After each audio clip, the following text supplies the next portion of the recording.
Selamat sore, saya di Desa Kenantan, Kecamatan Tapung, Kabupaten Kapupaten Desa bersama Bapak Sekdes. Tanyakan RK PDS 2025 apa saja dibangun Desa Kenantan sehingga membuat masyarakat nantinya menjadi hidup lebih nyaman, tenang dan senang. Gimana nih Pak Sekdes? Ya, baik. Assalamualaikum warahmatullahi wabarakatuh.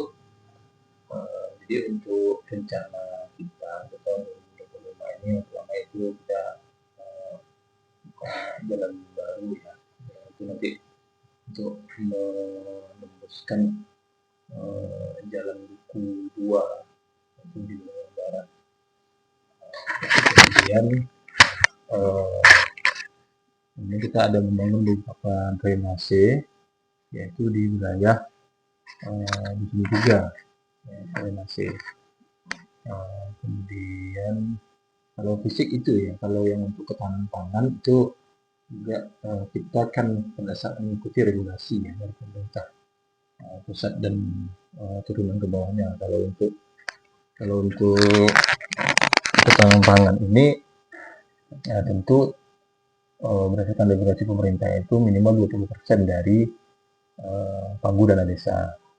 Dan itu kita masih dalam proses ya untuk program ketahanan pangan ini, karena kita tetap mengikuti regulasi bahwasanya untuk tahun ini kan ketahanan pangan itu kan bukan seperti tahun sebelumnya adalah menyerahkan bahan pangan dan hewan itu untuk diberikan langsung. Kalau sekarang kan memang itu kita serahkan ke BUMDes ataupun unit usaha lainnya ataupun TPK, kemudian nanti itu diolah, diproses, nanti dia nanti akan memberikan hasil produksi nanti yang akan dikembangkan berikutnya.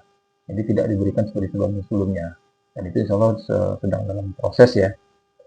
Ada lebih kurang, kalau 20% itu sekitar lebih kurang 160 sampai 180 juta dari dana desa kita. Dana desa kita kan 881 kalau nggak salah. Di depannya sudah ada. Kemudian kita juga sekarang ya sesuai dengan arahan dari pusat ya, dari presiden terkait dengan mempersiapkan koperasi desa merah putih. Nah, itu kan serentak itu sama. Kita lagi mempersiapkannya karena kita kan memang baru kemarin itu mengikuti sosialisasi dari Pemda di tingkat kecamatan. Jadi berdasarkan regulasinya bahwasanya per 22 Juli itu kan sudah seharusnya sudah terbentuk koperasi desa merah putih dengan segala pertimbangan-pertimbangan yang ada. Tentu ini akan kita persiapkan mencari SDM dan lain-lainnya, karena memang selain kita juga menyelesaikan terkait dengan BUMDes ya, membenahi BUMDes, dan juga kita nanti mempersiapkan koperasi desa merah putih ini. Itu barangkali ya secara umum ya yang menjadi rencana kita nanti di tahun 2025. Terus gini Bang, ini kan untuk tiap desa kan dari dana desa itu ada stunting, ada BLT ya. Tadi ketahanan pangan sama yang apa itu udah dinyatakan. Tentu untuk kegiatan stunting atau BLT gimana di desa kita nih? Stunting kita juga biasa nganggarkan juga ya. Itu yaitu anggaran pembagian makanan PMT. PMT itu untuk peruntukannya balita, lansia, anak-anak dan lain-lain. Bagaimana biasa itu sudah dianggarkan. Kemudian juga terkait dengan anggaran-anggaran posyandu, masih makan anggaran posyandu. Tadi sama apa tadi? Oh, BLT juga ya, itu kalau kita ini kan memang kemarin karena ada keterlambatan kita sedang mempersiapkan untuk menyalurkan BLT. Insyaallah itu. Alhamdulillah kita setiap tahun itu BLT selalu kita salurkan. Untuk yang tahun sekarang kita menyalurkan kepada 22 KPM penerima BLT. Terus gini Bang, ini kan setiap desa kan ada apa ini ya, upaya untuk dapat bantuan rumah layak huni atau bedah rumah. Untuk tahun ini ada nggak kita udah rencana dapat bantuan itu? Saya belum dapat informasi terkait itu, Pak. Walaupun memang kemarin kita ada warga kita yang kemalangan ya, kebakaran kan. Memang kayaknya ini salah satu desa yang menjadi sasaran dari bantuan rumah reuni. Tapi kita belum dapat ini, karena memang kan proses itu kan tentu tidak serta-merta langsung sekarang gitu kan. Kalau memang sekarang kan jadi kan tahun sebelumnya. Kalau sekarang tahun berikutnya. Tapi kalau untuk ini tahun ini belum ada. Tapi usulan kita untuk bantuan rumah layak huni atau bedah rumah ada ya ke. Kalau sebelumnya ada, cuman tahun sekarang saya kurang nggak ini, kayaknya belum ada dia kita. Entah kalau yang mungkin pengajuan tahun-tahun sebelumnya mungkin. Ya maksudnya tahun lalu lah 2004 kan 2025 gitu. Ada usulan kita? Ada kalau nggak salah saya 2023 atau 2024 ada. Terus gini Bang, masalah ini ya, karena kita sekarang ini kan ketahanan pangan kita kan di BUMDes ya. Dengan beberapa macam kinerja kita 2025 ditambah kooperasi merah putih itu gimana gitu Bang? Kira-kira desa memang bisa nggak untuk mengerjakan dengan ya baik lah gitu kan? Kalau ketahanan pangan kami tetap optimalkan karena ini kan bagian dari regulasi. Begitu juga dengan koperasi desa merah putih.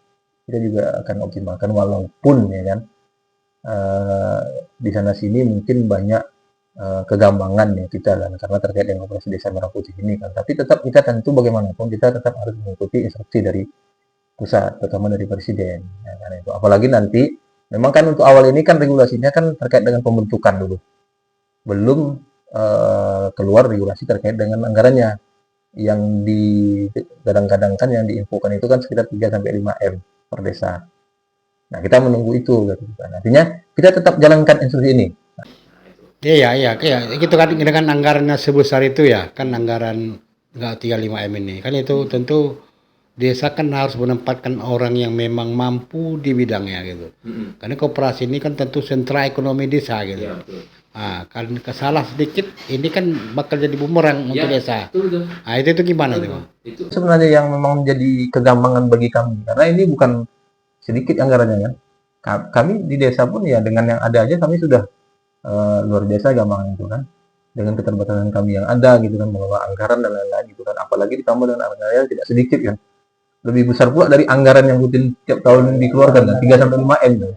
Ya tidak bisa dipungkiri ini sangat rawan sekali nah gitu kan tapi kita kan ya prinsipnya kan namanya di pemerintahan kan tetap mengikuti apa instruksi dari atasan pimpinan pemerintah kita Itu bagus. Itu membantu masyarakat desa untuk tumbuh ya. ya Bagus kan itu.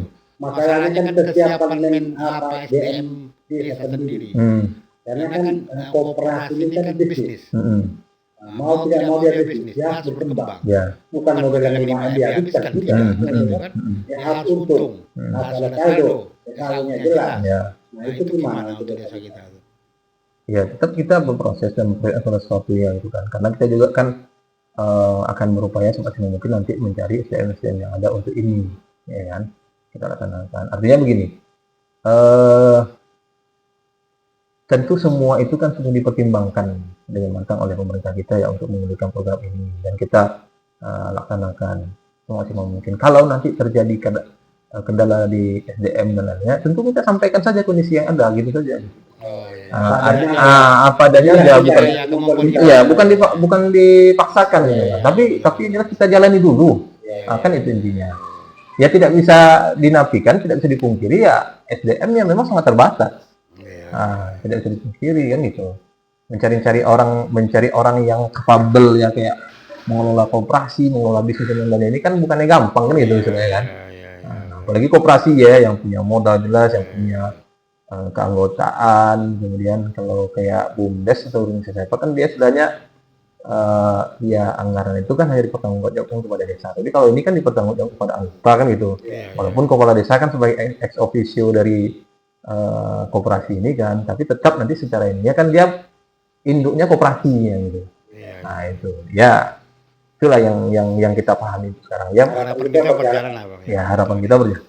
Cuman memang kan sebagaimana yang saya sampaikan tadi untuk awal ini kan kita arahannya itu kan baru pembentukan. Nah, nanti ya kita tetap menunggu regulasi berikutnya gitu saja. Saya kan bertanya kenapa bilang ini awalnya pembentukan. Ya. Kan di pembentukan ini nanti menunggu pembentukan ini yang butuh SDM. Iya, SDM. Karena udah mendaftarkan nanti kan. Mendaftarkan nama-nama ini siapa gitu kan. Ya. tentu ketuanya itu harus Iya. mampu kan itu. Ya, betul betul. Tiba-tiba udah Jadi turun dana jadi kan. jadi gini Pak, kita berencana nanti istilahnya proses untuk menunjuk orang, memutuskan orang ini nanti kalau memang nanti sekiranya di proses musyawarah khusus itu tidak bisa, karena pengalaman kita kan seperti itu. Ketika di musyawarah itu kan nggak ada yang mau, makanya kita nanti berencana akan melaksanakan mekanisme ya semacam penjaringan. Nah begitu. Artinya dengan penjaringan ini tentu nanti kan berdasarkan memang orang-orang yang betul-betul mau mendaftar dan orang-orang yang memang berdasarkan seleksi nanti sesuai dengan kriteria-kriteria dari seleksi yang ada. Nah, pengalaman kita kalau berdasarkan dari arahan kemarin pertemuan Kadis Kampar kemarin dan apa-apa itu kan bisa langsung ditunjuk kalau berdasarkan apa ini ya judis ini ya ini kan berdasarkan judis ini dan nomor 1 2025 ini kan bisa ditunjuk melalui musyawarah. Nah, cuman kan realisasinya ini kadang susah ini menunjuk orang-orang yang aslinya ada. Makanya kita berencana. Gitu. Jadi kita nggak akan memaksakan ya, karena memang ini kan secara regulasi kan secara umum, tetapi kan realita di lapangan kan nggak sama. Realita di lapangan, kondisi masyarakat di lapangan nggak sama, beda-beda. Jadi itulah yang mudah-mudahan nanti bisa kita coba upayakan untuk persiapannya. Kalau saya rasa kegampangan ini mungkin di desa-desa lain mungkin juga ya, sama lah. Karena dengan anggaran dari desa aja kita udah ketar-ketir. Iya. Apalagi PHP-nya. Iya betul. Jauh lebih daripada anggaran dana desa. Iya betul. Tanggung itu lebih besar lagi. Lebih besar lagi ya. Jadi kita dengan Bapak Sedas Kinantan semoga semua program RKPS 2025 maupun pembentukan koperasi merah putih nantinya dapat berjalan lancar tanpa ada kendala apapun. Demikian saja, terima kasih. Assalamualaikum warahmatullahi wabarakatuh. Waalaikumsalam warahmatullahi wabarakatuh.